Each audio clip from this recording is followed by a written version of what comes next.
Sentados como os irmãos estão, mas com toda a reverência à palavra do Senhor, façamos assim a leitura do texto bíblico. O Espírito e a noiva dizem: vem. E quem ouve, diga: vem. E quem tem sede, venha. E quem quiser, receba de graça a água da vida. Verso 20: e aquele que dá testemunho dessas coisas diz: certamente venho sem demora, certamente venho brevemente, na minha versão. Amém. Vem, Senhor Jesus. A graça do Senhor Jesus esteja com todos. Palavra do Senhor.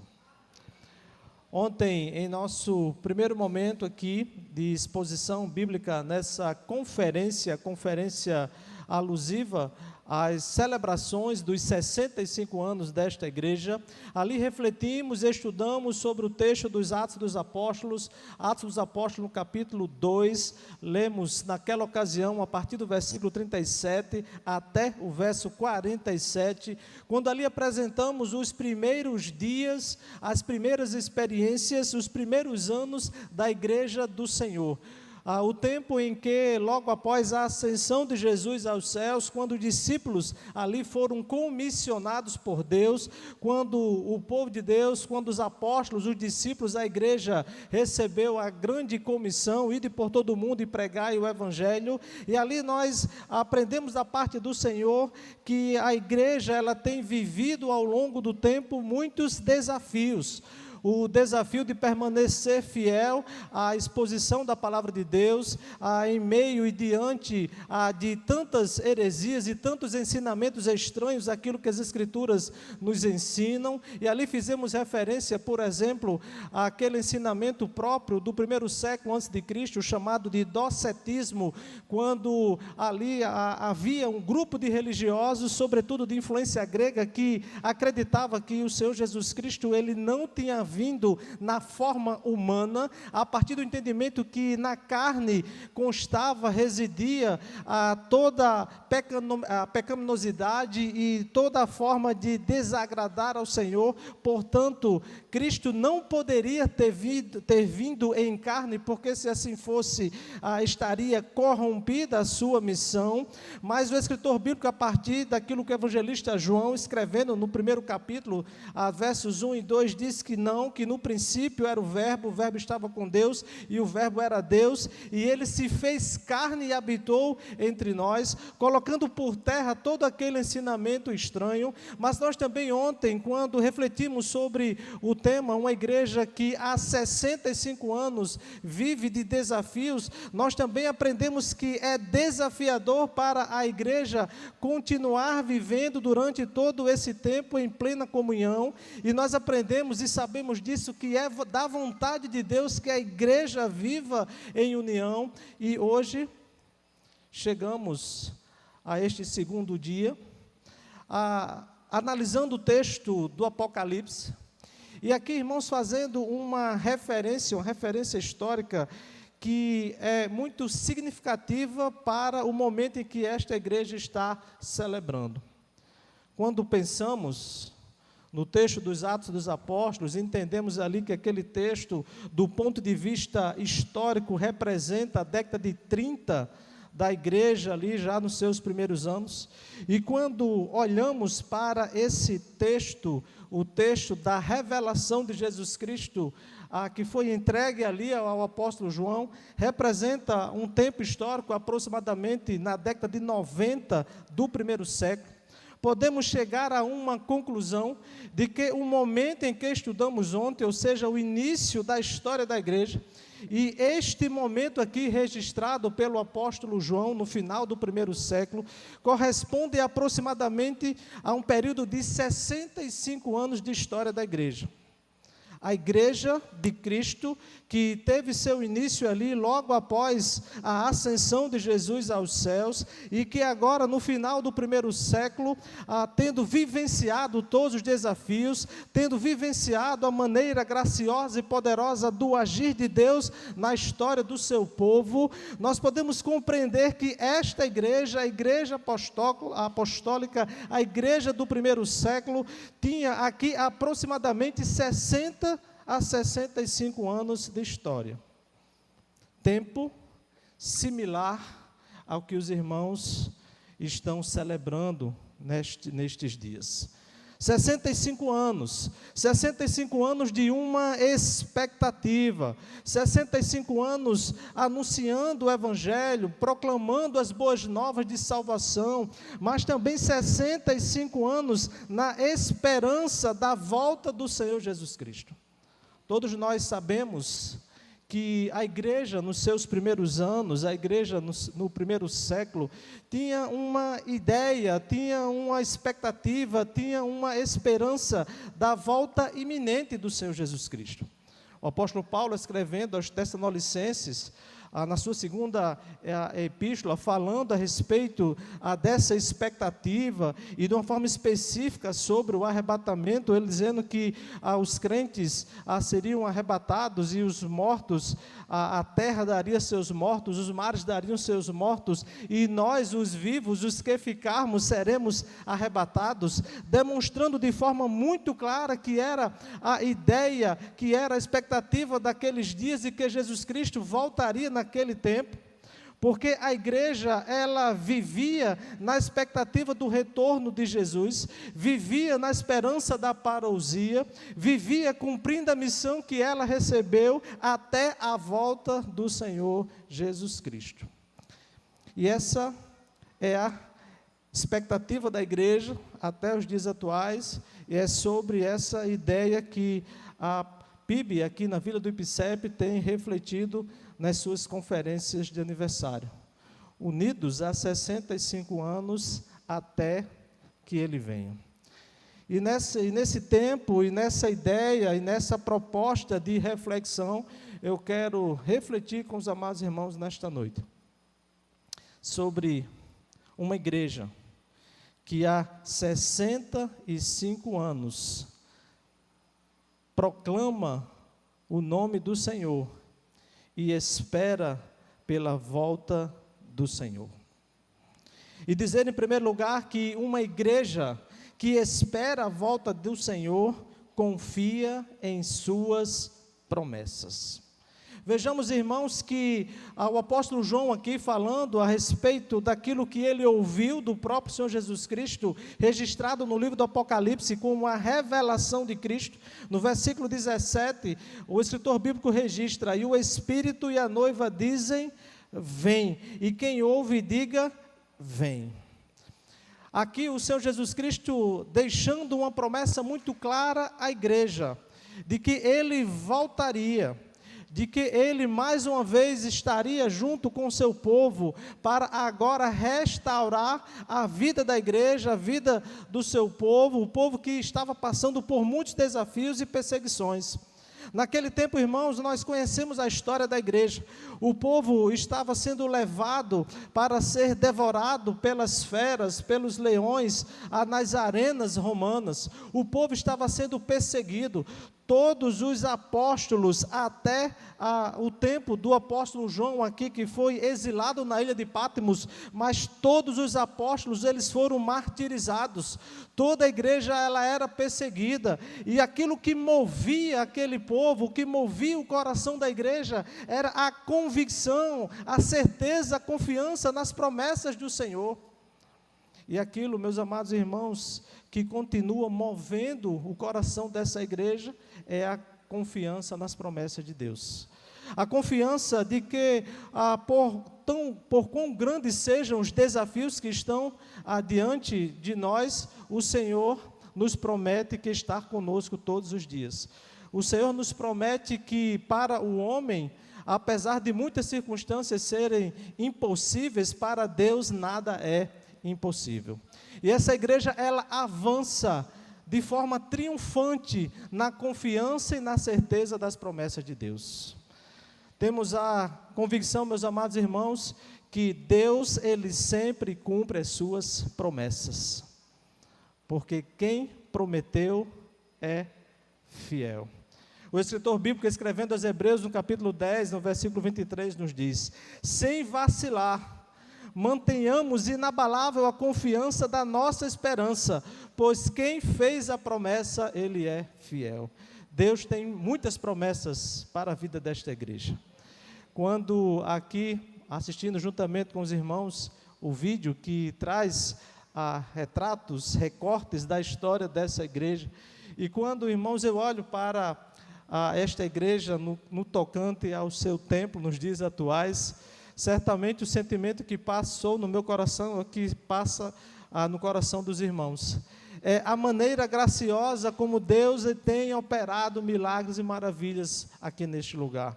A forma como Deus tem feito com que esta igreja avance. Mas essa igreja só avança, irmãos, e o povo de Deus só avança quando nós confiamos nas promessas do Senhor, porque Deus é fiel e a sua promessa é verdadeira. Há na Bíblia, meus amados irmãos, uma promessa maravilhosa, feita àqueles que se arrependem dos seus pecados e creem no Senhor Jesus, aceitando o seu sacrifício gracioso na cruz, e essa promessa é a salvação. E essa igreja, ao longo dos 65 anos, tem proclamado essa mensagem, tem falado do amor de Deus, tem anunciado as boas novas de salvação, para que todo aquele que nele crê, não pereça, não morra, mas tenha a vida eterna. Essa promessa me alcançou, e certamente essa promessa tem alcançado a vida de cada um dos servos e servas do Senhor nesta noite.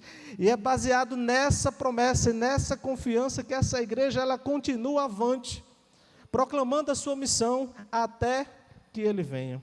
Essa promessa supera qualquer outra dádiva, qualquer outro presente que recebamos. Geralmente, em tempos de celebração de aniversário, nós recebemos e damos presentes. E o maior e melhor presente que recebemos do Senhor é a vida eterna. É através do sacrifício do nosso Senhor e Salvador Jesus Cristo que nós, enquanto igreja, continuamos confiados e confiantes nas promessas do Senhor. Você crê nas promessas de Deus na sua vida, meu irmão? Você crê que o Senhor, Ele é fiel para cumprir todas essas promessas? Dessa maneira, a igreja do Senhor, a igreja que aqui se reúne há 65 anos, continua firme. A igreja que, a semelhança da igreja apostólica, havia há 65 anos ali lutando, enfrentando os desafios, e eu tenho certeza que esta igreja também tem enfrentado muitos desafios, mas da mesma forma que esta igreja, a igreja do Senhor, aqui registrada no livro do Apocalipse, ela até aquele momento manteve-se fiel e foi alvo da graça de Deus. Essa mesma história tem se repetido aqui na história desta igreja. Essa mesma história tem acontecido na vida de cada um dos amados irmãos e amadas irmãs. O Senhor tem sido fiel no cumprimento das suas promessas. Ele nos concedeu, meus amados irmãos, o Espírito Santo da promessa. Atos, no capítulo 2, versículo 39, vai nos dizer justamente que o Espírito Santo é a promessa de Deus que foi feita ao profeta Joel, ou através do profeta Joel, no capítulo 2, a partir do versículo 20, de que sobre toda a carne desceria o Espírito Santo, e em Atos, no capítulo 2, nós encontramos o cumprimento dessa promessa, e a partir da promessa do advento do Espírito Santo sobre as nossas vidas, é que nós podemos anunciar, proclamar e viver este Evangelho. E há 65 anos essa igreja tem vivido na dependência do Espírito Santo, na dependência do Espírito da promessa. É esse Espírito Santo que nos dá a garantia de tudo aquilo que Deus tem a realizar na nossa vida. Efésios capítulo 1, versículos 13 e 14 nos fala dessa garantia, porque o Espírito Santo é o selo da promessa, é o selo da garantia, é o selo de que nos garante de que sim, o Senhor está conosco em todos os momentos. Por isso, meu irmão, minha irmã, descanse no Senhor, descanse nas promessas do Senhor, porque elas todas se cumprirão. Mas, em segundo lugar, uma igreja que espera a volta do Senhor, ela vive grandes processos de mudança. Os irmãos já pararam para pensar que a vida cristã, ou seja, a nossa vida, ela é marcada por grandes mudanças e transformações? Todos nós aqui, quando firmamos um compromisso com o Senhor, passamos a viver grandes processos de mudança. E, mais uma vez, ao fazer referência ao vídeo que relata a história desta igreja, quantas mudanças esta igreja não tem vivenciado. Mas não apenas mudanças no tocante ao aspecto físico, estrutural, mas mudança também na compreensão do agir de Deus, mudança na certeza de que Deus está conduzindo a história dessa igreja em cada momento, em cada circunstância. Quando olhamos para a vida dos apóstolos, destes apóstolos que foram chamados por Deus, olhamos para os relatos de vocação, sobretudo aqueles que o evangelista Mateus traz, desde o capítulo 2, a semelhança também do evangelista Marcos e Lucas, quando eles registram a vida e o ministério de Jesus, e o tempo, o momento, a forma em que o Senhor Jesus chama os seus discípulos, que posteriormente se tornaram apóstolos. E como a vida daqueles homens foram transformadas quando eles assumiram um compromisso com o Senhor. Quando nós olhamos para aqueles homens que eram pescadores e todos ali envolvidos nos afazeres do seu dia a dia de trabalho, lutando pelo pão, fazendo aquilo que eles todos os dias eram acostumados a fazer, e quando o Senhor Jesus entra em suas vidas, e quando o Senhor Jesus os chama, e quando o Senhor Jesus ali os chama ao compromisso e à vocação, a vida daqueles homens, elas são transformadas, porque quando nós temos um encontro com o Senhor, e quando a igreja vive na espera da volta do Senhor, a igreja ela é transformada. Porque nós vivemos grandes processos de mudanças e de transformação. Quando olhamos para a vida de Moisés, que estava lá também, na sua dinâmica do palácio, e quando o Senhor ali o chamou, quando o Senhor ali colocou no seu coração um propósito maior, que era tirar o seu povo, o povo hebreu, do Egito para um novo momento da sua história, para que as promessas de Deus que foram feitas a Abraão, Gênesis capítulo 12, pudessem ser cumpridas. Moisés e o povo vivenciaram grandes processos de mudança.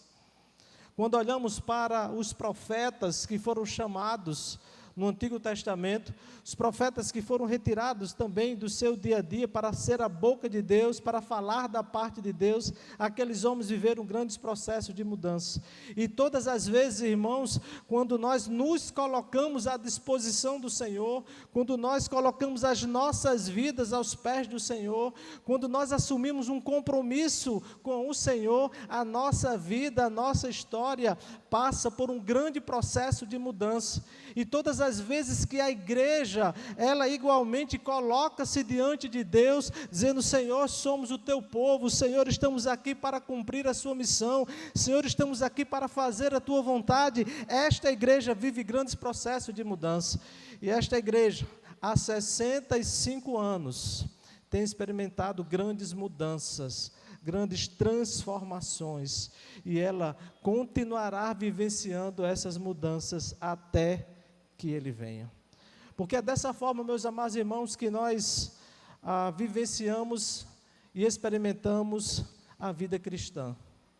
Todos os dias nós somos transformados pelo poder de Deus, transformados pela ação do Espírito Santo na nossa vida, transformados no sentido que deixemos de lado a nossa velha natureza, que insiste em influenciar as nossas ações, as nossas práticas, as nossas vidas, e coloquemos o Espírito Santo em primeiro lugar, para que através do lavar regenerador do Espírito Santo do Senhor, nós possamos cada vez mais nos assemelhar à pessoa de Cristo. Essa é a verdadeira proposta do Senhor Jesus Cristo para cada um de nós. essa é a verdadeira ideia, é o conceito mais próximo da palavra cristão, ou seja, um pequeno Cristo. Em outras palavras, alguém que busque fazer a vontade do Mestre Jesus Cristo, alguém que procure fazer a vontade do nosso Salvador, ao ponto de quando alguém olhar para nós, possa perceber o caráter de Cristo em nossa vida. É dessa maneira, meus amados irmãos, que como igreja, vivenciaremos grandes mudanças, e através das mudanças que Deus realiza em nossa vida, na vida da igreja, nós também influenciamos o bairro em que a igreja está, para que o bairro também seja transformado. Todas as vezes que nos encontramos com o Senhor, e todos aqueles que tiveram encontro com o Senhor, tiveram suas vidas transformadas. Mas uma terceira experiência de uma igreja que espera a volta do Senhor, é que esta igreja, ela experimenta as bênçãos de Deus. Vejamos, irmãos, que aqui o apóstolo João, escrevendo a revelação que recebeu do próprio Senhor Jesus Cristo, na compreensão de que o Senhor Jesus Cristo estava promovendo mudanças na vida da igreja, de que o Senhor Jesus Cristo estava, através da sua vida e do seu poder, por meio das promessas que ele tinha deixado àquele povo, àquela igreja, e da mesma maneira como o Senhor Jesus Cristo tem deixado suas promessas, tem produzido transformações na nossa vida, o Senhor também tem bênçãos para as nossas vidas. A igreja que espera a volta do Senhor, e a igreja que está ali concentrada na vontade de Deus, a igreja que está cativa à vontade soberana do Senhor, ela experimenta as bênçãos de Deus. Quando olhamos para o texto bíblico, meus amados irmãos, encontramos um princípio muito caro à compreensão da bênção do Senhor sobre a vida do seu povo. Esse princípio, ele está presente desde o texto veterotestamentário, ou seja, desde o Antigo Testamento, que é o princípio do Deuteronômio. Não necessariamente do livro do Deuteronômio apenas, mas aquilo que nós encontramos como princípio teológico nas Escrituras Sagradas, que é o princípio de que a obediência produz bênção sobre as nossas vidas. A desobediência produz castigo. E quando nós olhamos para esse entendimento, quando nós consideramos aquilo que o Senhor nos ensina através das suas palavras, nós aprendemos, entendemos e somos lembrados de que todas as vezes que somos obedientes ao Senhor, Deus derrama bênção sobre as nossas vidas. E todas as vezes, irmãos, que a igreja do Senhor, ela anda de forma obediente na sua trajetória, e temos a certeza que há 65 anos essa igreja tem uma trajetória de obediência ao Senhor. É por esse motivo, é por essa razão que as bênçãos do Senhor estão sobre este lugar. Se você, meu irmão, minha irmã, quer experimentar de forma plena as bênçãos do Senhor, viva de forma obediente a Deus. Não há outra forma. E aqui, irmãos, não estamos nos referindo exclusivamente a bênçãos materiais. É bom que isso fique claro, porque muitas vezes quando pensamos em bênçãos, somos logo levados, quase que de forma automática, a pensar que bênção é igual a prosperidade material. Em que pese crermos, sim, porque é um princípio bíblico, que é da vontade de Deus, e que todos nós sejamos prósperos, eu creio nisso, porque isso é princípio bíblico, mas as bênçãos do Senhor não se resumem à dimensão material. As bênçãos do Senhor, elas se apresentam no texto sagrado de muitas formas, no cuidado, no zelo, na provisão, sim, e por isso, irmãos, que nós, como igreja do Senhor, glorificamos o nome dEle, e por isso, irmãos, que como igreja do Senhor, nós testificamos o nome dEle, porque nós somos abençoados. Tem alguém abençoado aqui nesta noite? Alguém aqui tem sido alvo das bênçãos do Senhor? Mas pastor, o senhor não conhece a minha vida, são tantos desafios. A minha também, irmãos. Eu tenho certeza que o dos irmãos também. Mas os desafios que nós enfrentamos na vida, eles não anulam as bênçãos do Senhor. Porque o Senhor tem nos abençoado. E a maior bênção, como já mencionei aqui nesta noite, a maior dádiva do Senhor é a bênção da salvação. No entendimento, irmãos, de que tudo que recebemos vem de Deus, de que tudo que temos vem do Senhor, de que tudo que somos é o Senhor que ministra sobre a nossa vida. Tiago, no capítulo 1, versículo 17, o texto conhecido nosso nos diz que toda boa dádiva e todo dom perfeito vem do alto e desce do Pai das luzes, em quem não há mudança nem sombra de variação. É Deus quem abençoa a sua vida. Não é simplesmente a sua competência, não é simplesmente a sua formação, não é simplesmente o seu recurso, é a mão de Deus sobre a sua vida, porque se o Senhor não edificar a casa, em vão trabalhos que a edificam.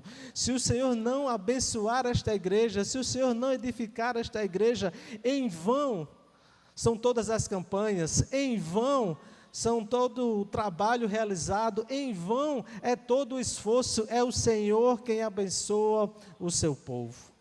Sabe, meus amados irmãos, que é da vontade de Deus que o seu povo seja abençoado. Todas as bênçãos que recebemos é fruto da misericórdia de Deus. Nós não somos merecedores, mas o Senhor nos abençoa como fruto do seu agir dadivoso em nosso favor. Deus tem sido gracioso sobre a sua vida, meu irmão, minha irmã. Deus tem sido dadivoso sobre a sua vida, meu irmão, minha irmã. A sua vida é reflexo das bênçãos de Deus, do poder de Deus. E a igreja que vive na dependência do Senhor, ela vive experiências das bênçãos do Senhor. Ele tem sempre o melhor para nós. O profeta Jeremias, capítulo 29, versículo 11, o texto tão conhecido nosso, nos diz: pois eu bem sei que planos tenho a vosso respeito, diz o Senhor. E sabe quais são os planos, irmãos? O escritor bíblico nos diz: planos de prosperidade, planos de bênçãos e não de mal, para vos dar um futuro e uma esperança. Essa igreja aqui, a igreja apostólica, a igreja do primeiro século, uma igreja que foi marcada, como já mencionei, por muitas tribulações e muitas perseguições e muitos desafios, mas essa igreja tinha essa convicção de que o Senhor daria um futuro e uma esperança. E por isso, irmãos, que nós continuamos como igreja do Senhor, vibrante, pulsante, crendo nas promessas de Deus, crendo na convicção de que ainda viveremos muitas mudanças, sim, porque o Senhor tem bênçãos sobre as nossas vidas. É o Senhor que providencia tudo que necessitamos. É o Senhor que faz todas as coisas que precisamos. É o Senhor que conduz a nossa vida. É o Senhor que guia a nossa caminhada e a nossa jornada. E por isso, irmãos, chegamos hoje aos 65 anos. E podemos recitar aquilo que o salmista, no Salmo 118, 23, escreveu. Quando nos diz: foi o Senhor quem fez isso, e é maravilhoso aos nossos olhos. Igreja do Senhor, continuemos firmes, confiados nas promessas de Deus, sabedores e convictos de que sim, ainda viveremos muitas mudanças de Deus, mudanças para transformar o nosso caráter, a nossa vida, o nosso compromisso com o Senhor, mas sobretudo, tenhamos a convicção de que Deus tem uma bênção sobre nós, e o povo de Deus é um povo marcado pelas bênçãos do Senhor. Que o Senhor nos abençoe, que o Senhor nos ajude, que o Senhor nos dê cada vez mais a convicção e a dependência dEle, para que possamos viver firmados, convictos nas promessas do nosso Deus. Que Deus nos abençoe com a tua santa e poderosa palavra. Quero mais uma vez registrar a minha gratidão de estar aqui com os irmãos. Obrigado pelo privilégio, pastor Austênio. Bom rever aqui pastor Vinícius, que pude ali ser instrumento do Senhor na vida dele, no seu processo de formação ali no seminário.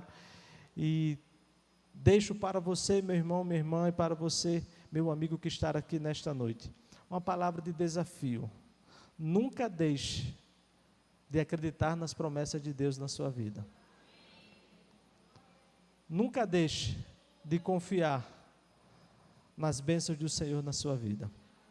Se os desafios estão grandes, gigantescos, na sua visão intransponíveis, saiba que Deus é o Deus do impossível e Ele agirá na sua vida com providência. Que Deus o abençoe grandemente. Que Deus seja louvado. Nós vamos convidar um quarteto feminino para que, mais uma vez, ouçamos através da música a mensagem de Deus para nossos corações. Ouçamos atentamente.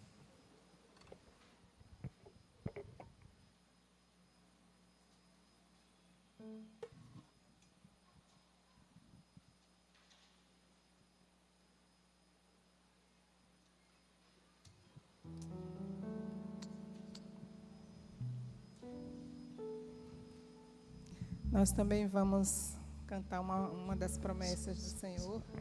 E se você está com o coração agradecido, assim como nós, você pode cantar conosco.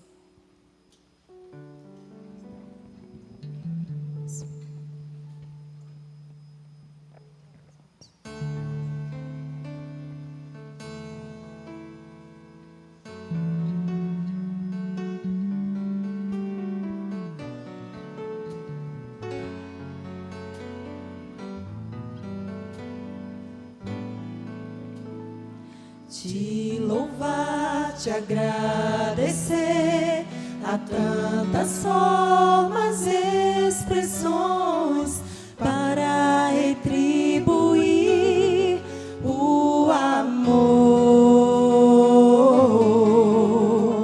realizar os sonhos. Teu amor me faz estar sempre de pé, continuar.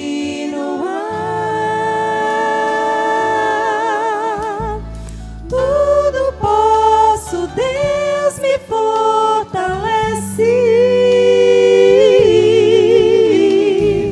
As coisas velhas se foram, tudo novo fará. Descobri o sentido de viver. Esta é a razão que me faz cantar. Tudo posso em Deus que me fortalece. A cada dia tudo novo se fará.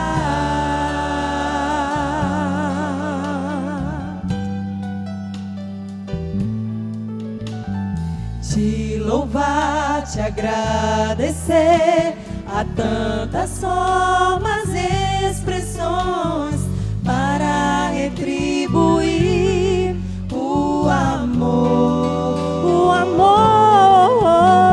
realizar os sonhos. Teu amor me faz estar sempre de pé, continuar. Tudo posso, Deus me fortalece. Eu tudo posso em Deus. Se foram, tudo novo fará. Tudo novo fará. O sentido de viver. Esta é a razão que me faz cantar. Tudo posso em Deus que me fortalece. A cada dia tudo novo se fará. Tudo posso em Deus que me fortalece. A cada dia tudo novo se fará. Tudo posso em Deus que me fortalece. A cada dia tudo novo se fará. Tudo posso em Deus que me fortalece. A cada dia tudo novo se fará. Se fará.